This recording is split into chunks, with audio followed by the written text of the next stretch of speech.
The Golden Age is a choice. It's a choice to prioritize families and empower local communities. A choice to find dignity in prosperous and honorable work.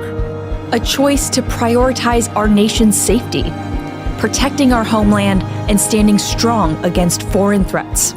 A choice to cherish the greatest gift we've been given. Waking up every day an American citizen. Our heritage is our future. It flows from our founding fathers, Through our grandparents. through our parents, Through us. to future generations. Our heritage is our future. The Golden Age is a choice. Let's choose well.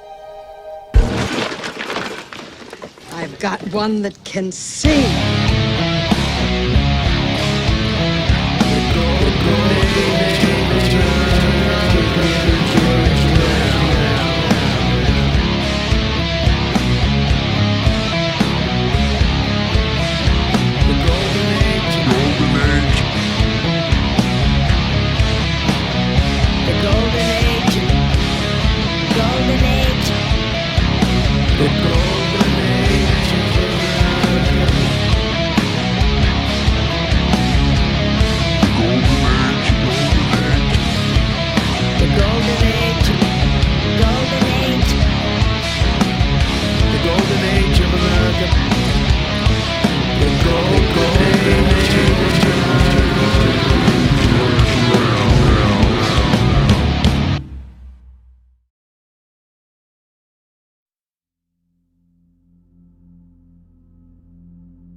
The Golden Age is a choice, you guys. It is a choice. It's not just gonna come on its own. You gotta reach out and seize it. You gotta choose it. You gotta choose that Golden Age. What is this Golden Age that we are choosing? It's wild, man, how much stuff is going on. It's hard to really keep up with everything lately. Between all the ICE videos, doesn't it feel like they just flipped a switch ever since the Renee Good incident? Which, by the way, just like everything else I'm going to talk about, it's amazing how everything inevitably boils down to, like, what do we really know for sure? What are we just assuming is true because, okay, we have the video, but do we really even have video footage of her getting shot in the face and, dying in the car?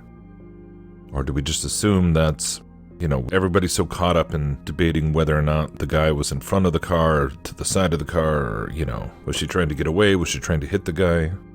But hardly anybody's asking, like, are we really sure she even really died? Could that have been staged?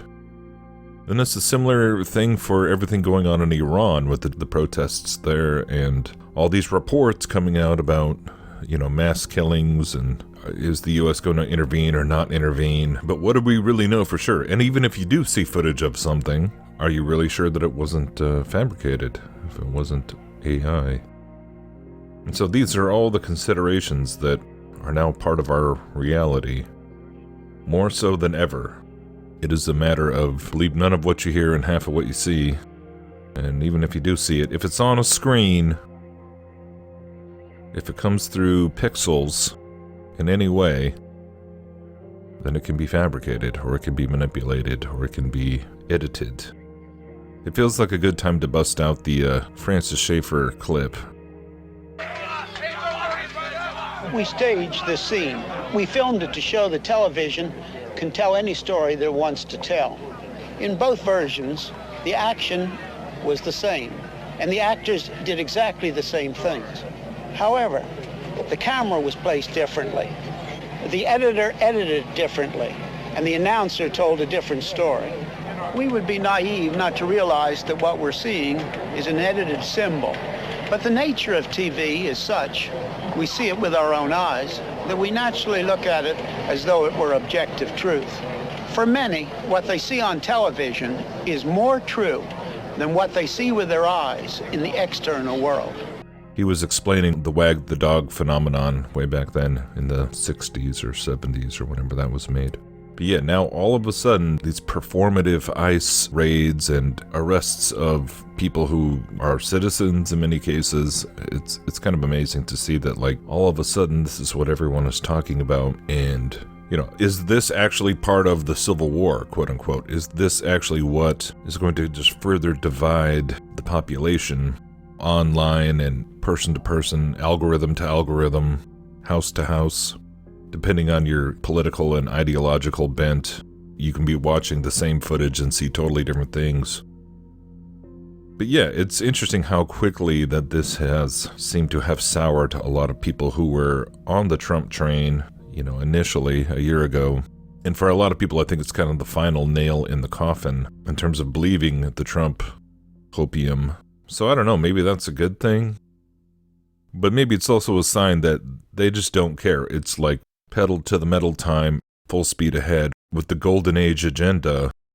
It's hard to get over the irony of Trump and gold being part of his entire persona, his whole brand, his whole shtick for his entire life, right? The golden child, the golden man, the golden dawn, Order of the Golden Dawn. Man. It's like something out of a cheesy movie, and yet we're living it. But yeah, people are realizing, at least, you know, in the potosphere or whatever, a lot of people who are pro-Trump are now going like, yeah, the idea of having masked, militarized police, you know, militarized officers who are just going around and can basically just stop anyone at random and demand for ID. Maybe this is not a good idea after all. Maybe this is not what we voted for. And yeah, I thought we voted for no more foreign wars, and yet we literally changed the Department of Defense to the Department of War. Pete, you started off by saying the Department of Defense, and somehow it didn't sound good to me. You know, it didn't sound good. Defense, what are we defense? Why are we defense? So it used to be called the Department of War, and it had a stronger sound. And as you know, we won World War I, we won World War II, we won everything. Now we have a Department of Defense with defenders. I don't know. If you people want to, standing behind me, if you take a little vote, if you want to change it back to what it was when we used to win wars all the time, that's okay with me. All right? That's coming soon, sir. You let me know if you want to do it. I think Department of War. It just sounded bad. He said, sir, on behalf of the Department of Defense. Defense. I don't want to be defense only. We want defense, but we want offense too, if that's okay. So you'll make a decision. But you know, as Department of War, we won everything. We won everything. And I think we're going to have to go back to that.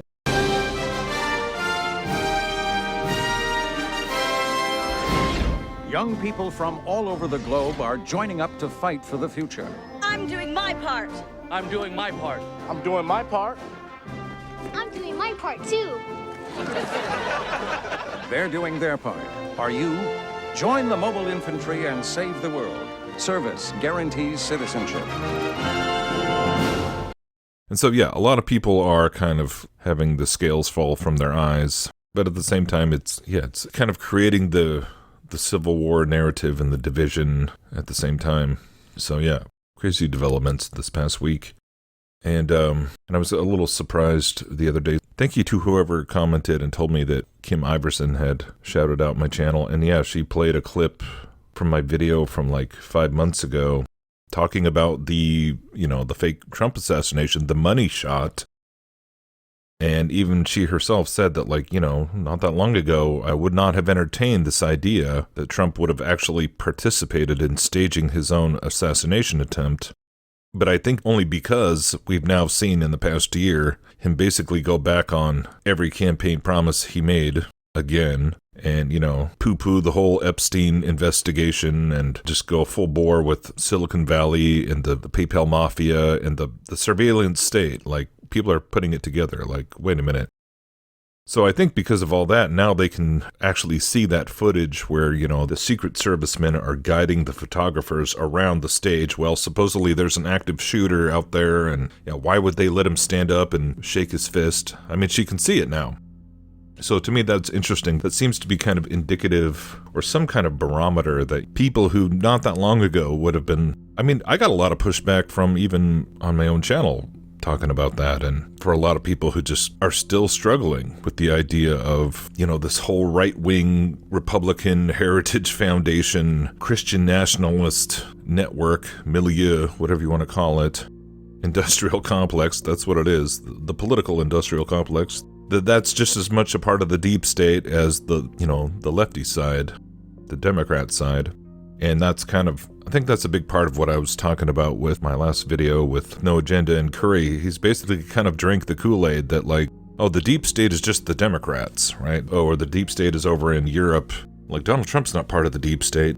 And so it's becoming very clear, that's the part they just do not want to hear. They do not want to give up on Trump being some sort of crusader against the deep state, no matter how much he has gone back on all of his promises and lied. He's a liar. That's why he's really good. And he's entertaining. He's an entertaining liar. Don't get me wrong. Probably the funniest president we've ever had. But that still doesn't mean he's not totally working for the powers that be.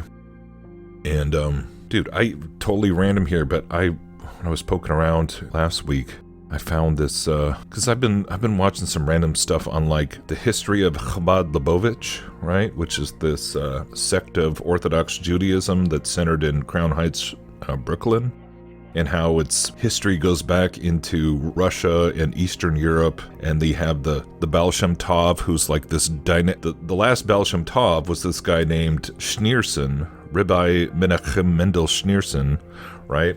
But there was 7 of them, of these Baal Shem Tovs, these basically kind of cult leaders, and he was still alive. I think he died in 1994. I was watching this documentary about Schneerson from 1988, and then multiple times in this documentary, these Chabad members, they openly talk about the Noahide laws and stuff, so it's fascinating.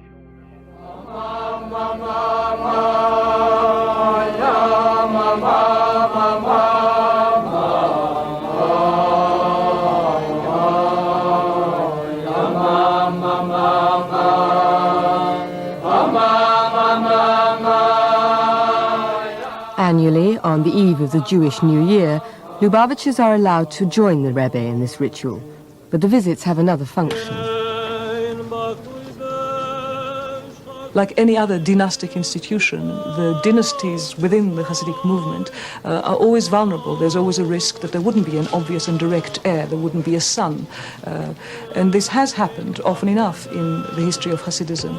And in order to prevent splinter groups, there is a need for the dynasty to affirm the continuity. And the visits at the grave of the previous Rebbe is one very powerful way of establishing this continuity.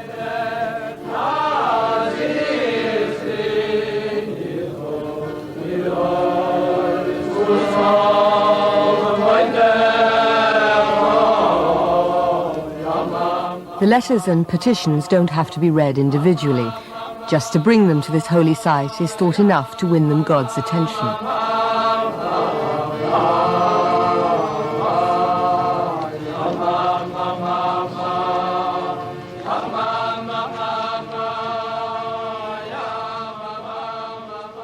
So this is kind of a rabbit hole I've been going. But back in 2024, Trump made a pilgrimage to the Rebbe's grave, Rebbe being Schneerson, this guy from Brooklyn, who's the leader of Chabad Lubavitch, in October 7th, 2024. So that was, at the end of his campaign. And he visited the cemetery, the gravesite of Rabbi Schneerson, which is kind of fascinating. Okay, you're telling me he's not a Kabbalist? Because that's what Chabad Lubavitch is really all about. Is their specific branch basically was pushing for teaching everyone the inner secrets of Kabbalah, not just a select few. So they kind of were at the forefront of bringing Kabbalah to the masses and bringing Kabbalah out into the open. Okay. But it's a fascinating kind of tangent to go down. But so Trump, golden age of Trump. Here we are in it, and I wanted to mention this earlier too, but I don't know, many of you have probably already seen this video by, what's her name? Dre's Dossier, I think is the name of the channel. I think she was on TikTok originally, and now she's on YouTube. But this video about this theory that, this new controversial ballroom that they're building at the White House is actually just kind of the cover story for, they are building a ballroom, but underneath it is the real story, where she goes through all this evidence for the idea that it's actually an underground data center, which is fascinating. But she really actually has a lot of compelling evidence. And then even once you kind of have that in mind, even when you go back and watch a lot of the mainstream promotional material for this ballroom, they say a lot of things that kind of don't make sense if it's just a ballroom. This entire building needs infrastructure that can handle everything from state dinners to nuclear war. See those trenches they're digging? Each one serves a different purpose. Electrical in this one, plumbing in that one, data cables over there, and something else that they won't talk about, secured communications. Because this ballroom isn't just for parties. In a crisis, it needs to transform into a command center, which means the same hardened communication lines that run the Situation Room. The cables they're laying can survive an electromagnetic pulse. The pipes have valves that seal instantly if sensors detect chemical weapons. The electrical system has more redundancy than Air Force One. The concrete itself tells you this isn't normal construction. Right now, in a plant in Maryland, they're mixing concrete with steel fibers, essentially making the entire foundation blast resistant.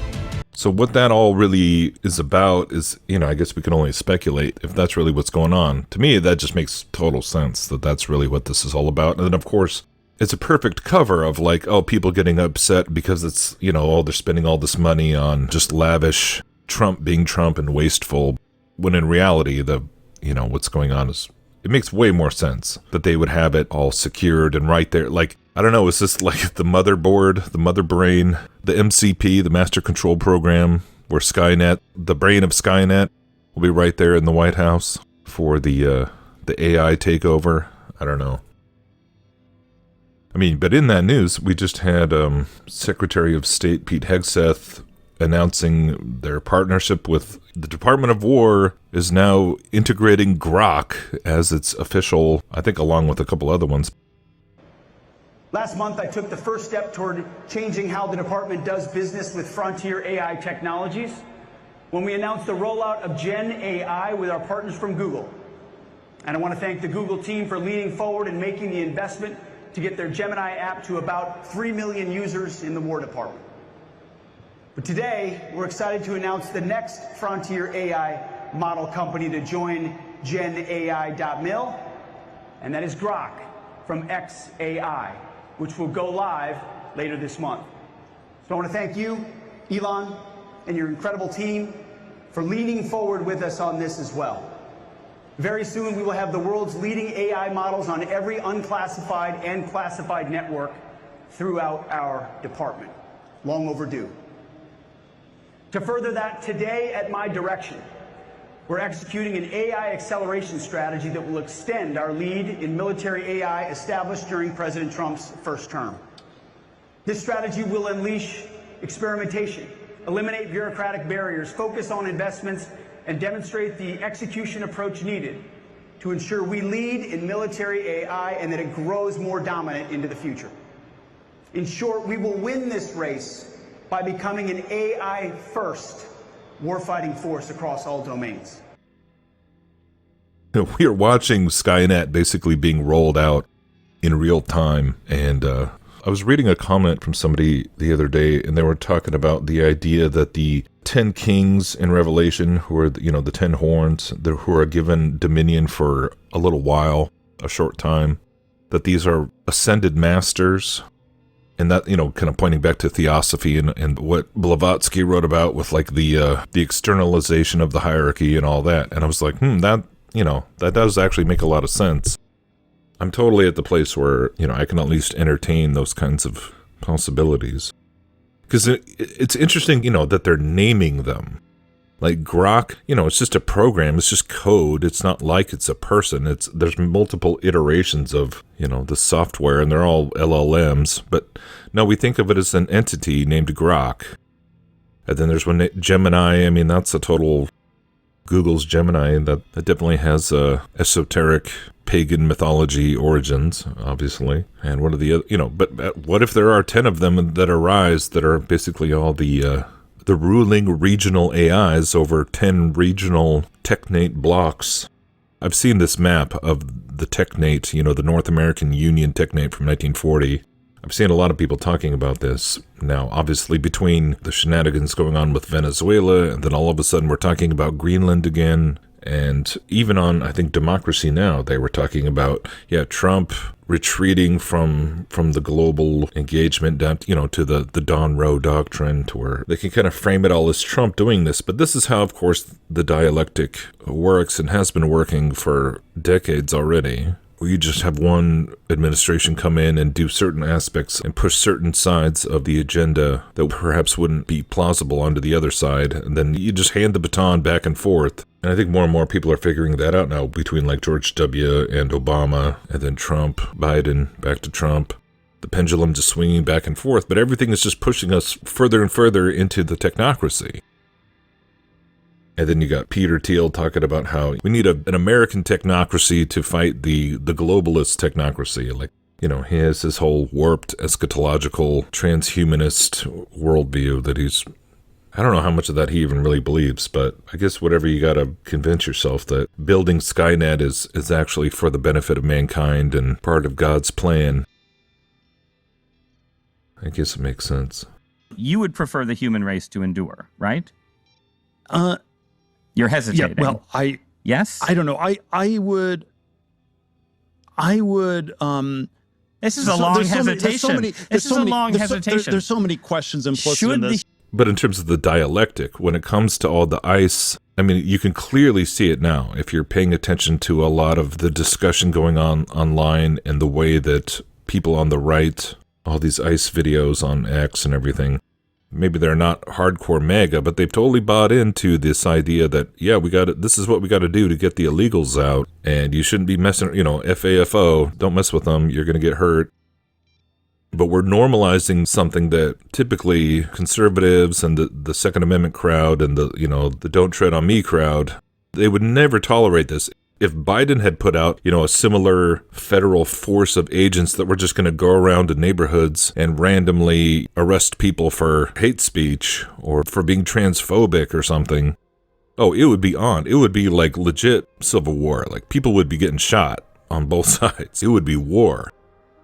But when it's in the name of, immigration enforcement and deporting all the illegals that are supposedly the cause of all of our economic woes, even though it's like, it has nothing to do with the 40% of the dollars in existence now were created, after 2020 just by printing them out of thin air.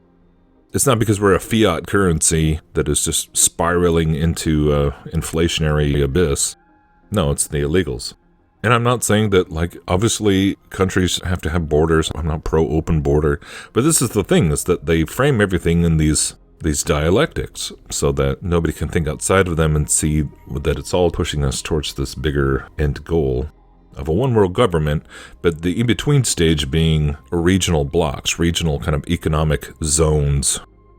So where you still kind of have a sense of nationalist pride or patriotism, but at the same time, it's basically just it's like corporations doing a merger, and there's, the same way that they swallow up smaller companies and merge into some big giant conglomerate. That's basically what we're doing on a national scale. And so you're kind of easing people into the idea of a one world governance. And then people have been talking about this for decades, right? So I'm not saying anything new.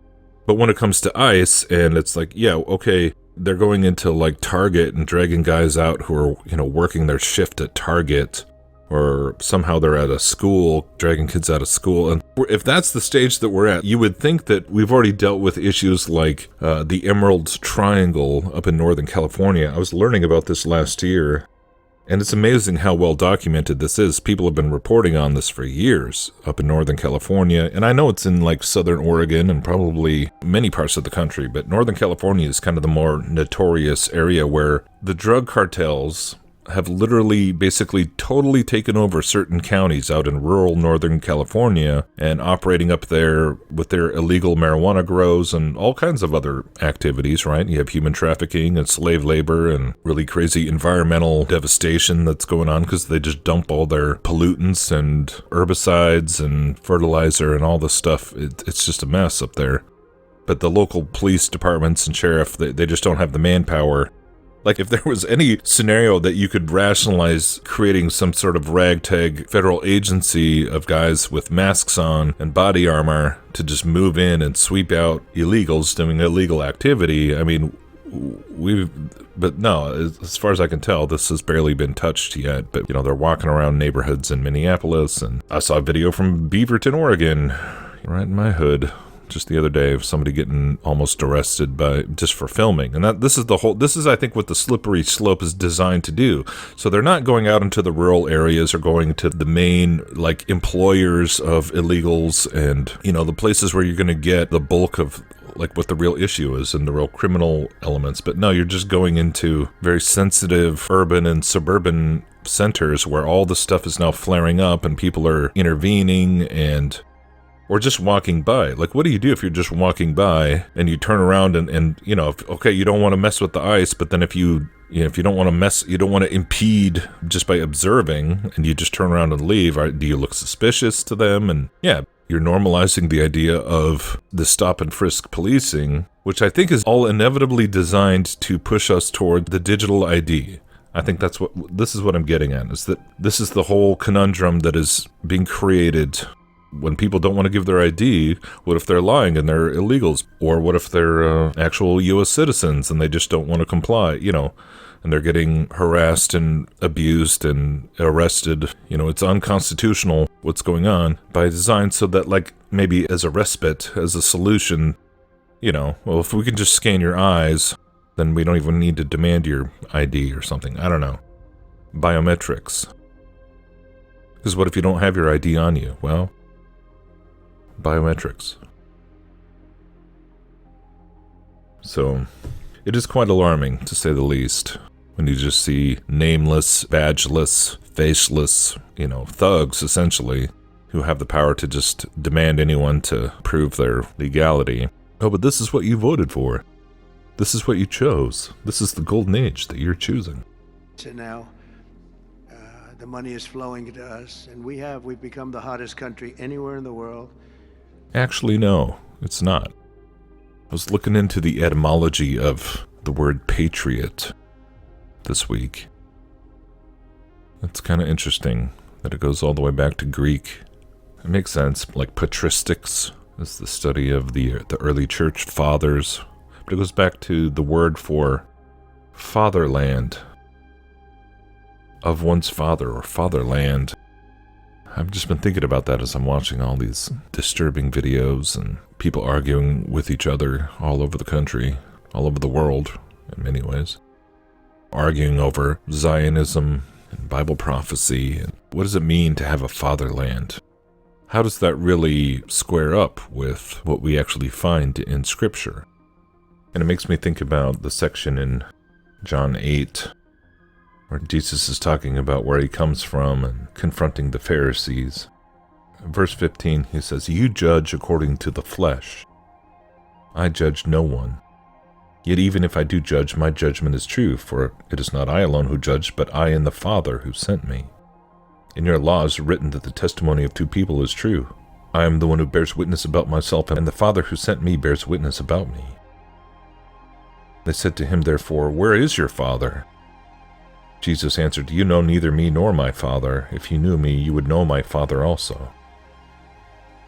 Those words he spoke in the treasury as he taught in the temple, but no one arrested him, because his hour had not yet come. And that's where he tells them that he's going to go away.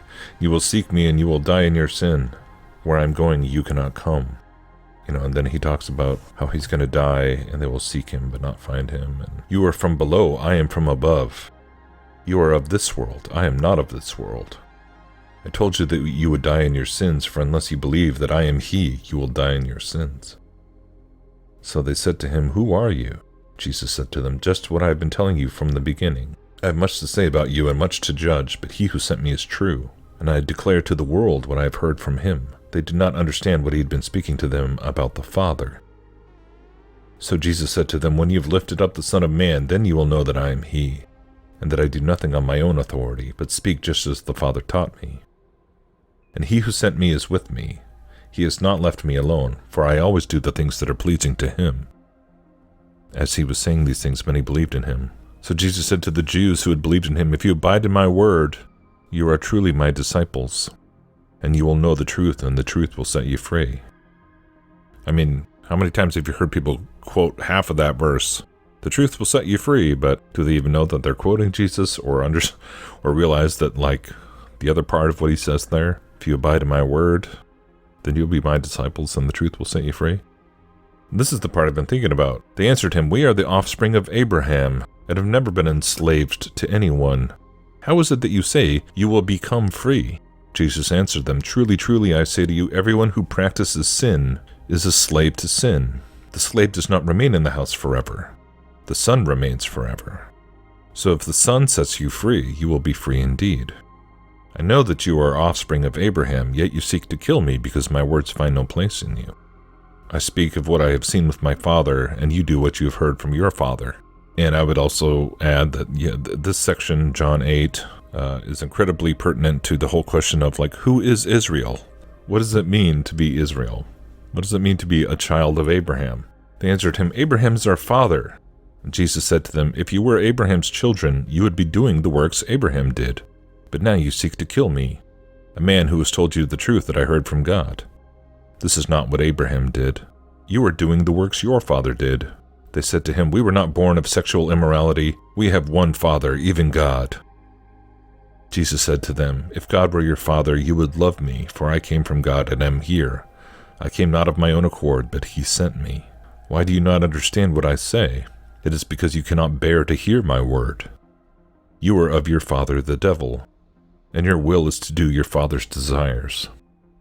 He was a murderer from the beginning, and does not stand in the truth, because there is no truth in him. When he lies, he speaks out of his own character, for he is a liar and the father of lies. But because I tell the truth, you do not believe me. Which one of you convicts me of sin, if I tell the truth? Why do you not believe me? Whoever is of God hears the words of God.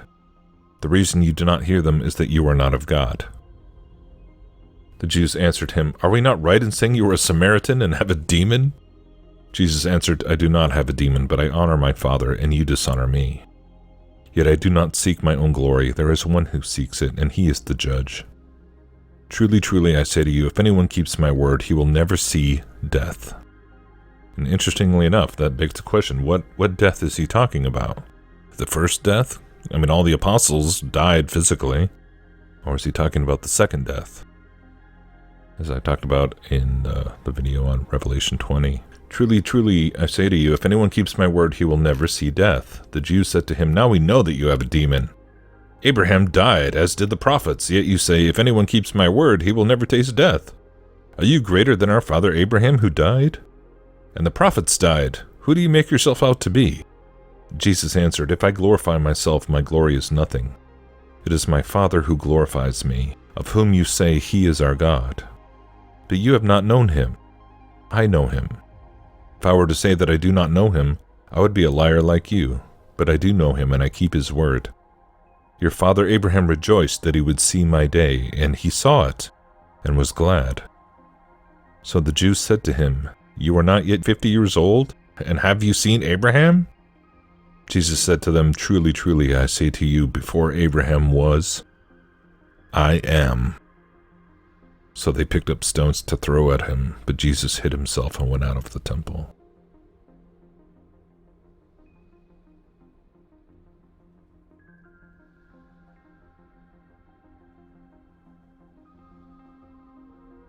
How do you think about having a fatherland without thinking about who your father really is? How do you understand the concept of forefathers? You know, everyone's kind of seeking after the sense of identity and belonging and worth and meaning through their genealogy, right? Through their lineage. Zionism isn't the only thing that plays upon this, even though it's perhaps unique in certain aspects and getting all the attention lately. But it's not unique in the sense that what the Pharisees were saying and doing is what we see echoed all over. You know, wanting an earthly fatherland, wanting an earthly inheritance, wanting an earthly Messiah, wanting an earthly kingdom, an earthly golden age. The golden age comes straight out of the ancient pagan world. utopianism, Plato's Republic, and Homer, and all. It's ironic that we're hearing that this is the slogan, yet it basically is what was used for the occult's inverted portrayal of the antediluvian age. It was so wicked that God destroyed it with the flood. But, they want to believe it was this golden age of peace and prosperity and wisdom and technology and all that. So, as things get more intense, it just becomes more pertinent to just keep our eyes on Jesus as the one who came from the Father, the one who shows us who the Father is, the one who made the way back to the Father, to the true fatherland, the land that he's the Son, he's the one who sets us free, he's the one who has the inheritance to the whole world that he shares with us through faith in him, that will all be consummated on the last day, at the last judgment, and the resurrection of the living and the dead alike, that is our hope. Not in some earthly golden age, not in some political savior, not in some AI hierarchy, some AI ascended masters. I mean, that could totally be it. I don't know. It's an interesting thought to think of AIs eventually being elevated to the kind of status of kings or governors or rulers, kind of alongside an Antichrist figure, if that's even how I don't know. I'm still contemplating and praying over these things and trying to kind of just be teachable, even though I'm definitely not any closer to retreating into some preterist, escapist position. I'm sorry, guys. I think that basically I just think that's an ear-tickling position, where people want to believe that, all that crazy stuff, that basically all went down in the first century, and somehow there was a resurrection, and Jesus ruled either literally or figuratively. I don't know. I mean, I do believe he's been ruling this whole time from heaven at the right hand of the Father, but only over those who are willingly submitted to him. And the kingdom is by choice. The true city of gold, I mean, in Revelation it talks about the New Jerusalem having streets of gold, right? And whether that's literal or metaphorical, you could argue, but that's the true golden age, is the eternal city, the eternal kingdom. And it is a choice. It is a choice, but it's, not through Trump or AI or American patriotism or Christian nationalism. It's through faith, and it's available to everyone in the world. But it involves a choice of where your treasure lies, and where your loyalty really lies. And that choice could cost us everything in this life at some point. It could cost you your whole life. And so, I don't recommend anyone going out and risking your life to make some LARPy spectacle protesting the ICE agents, but we do have to be discerning and wise in understanding why this is happening, and what this is all part of a bigger picture. And resist it and speak out against it in whatever way we can without falling into the honey trap, falling into the dialectic, the false choice. But it always comes back to the gospel, I would argue. And this has all been prophesied ahead of time, and we can have confidence that nothing is happening that is outside of God's control. There's a confidence in knowing that, when it's your time, it's your time to. You're not going to die a second before it's your time. But God knows when that is. And we don't. And you can die physically, but at the same time, you never die. There's no concern of the second death, the true death, the eternal death.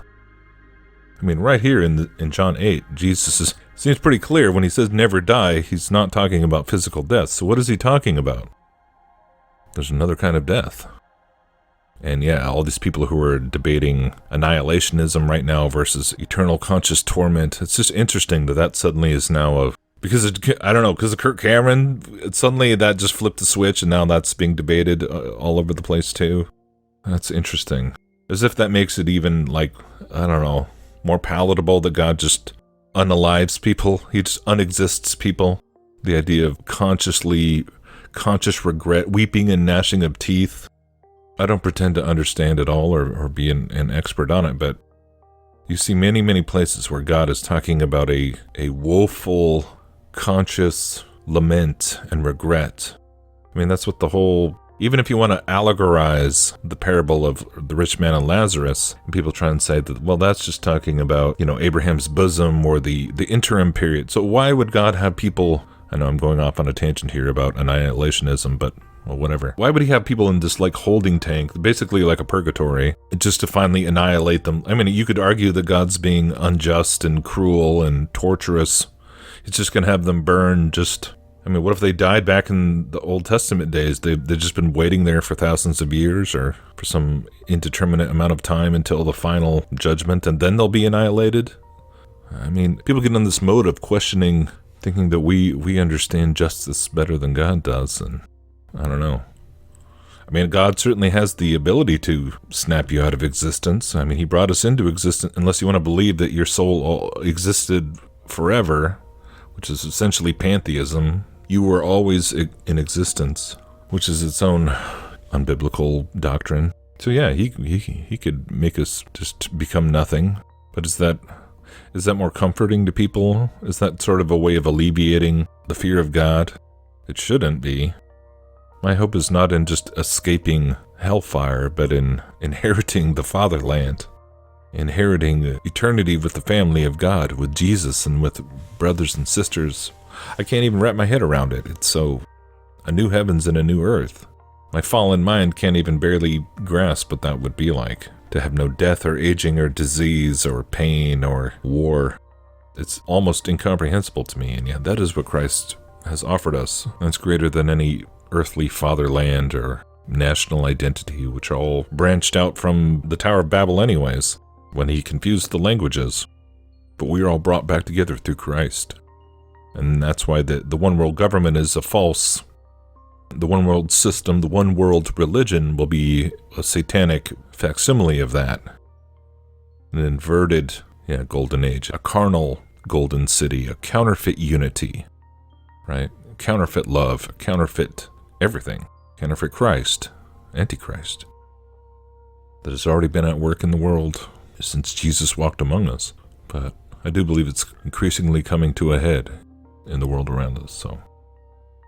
So that's my thoughts on these things. But on a final note, just kind of randomly, I did start a Substack account, mainly just because I wanted to subscribe to other Substack authors and people and be able to get the notifications. And so after doing that, I was like, well, I already made the account. I might as well use it as a way to just kind of post random things that maybe don't make it into videos or are just sort of one-off random things. Just getting back in the swing of writing without it being like a script for a video or, just as kind of, I don't know how much I'll even use it. Maybe I'll just abandon it like my WordPress blog that I still have but haven't logged into in years. But for the time being, I don't know. Hopefully we'll see how it goes. But let's see, that's The Truth is Stranger Than Fiction.substack.com.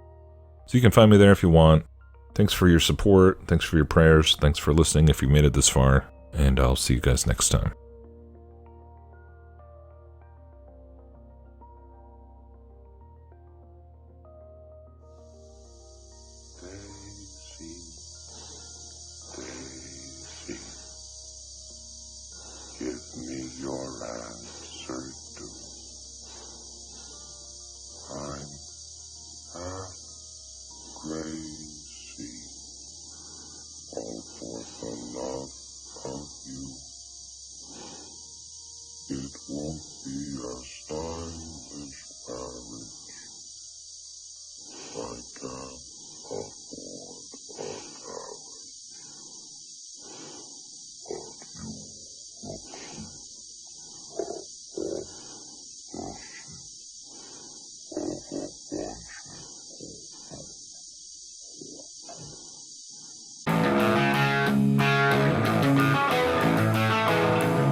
The golden age of America begins right now.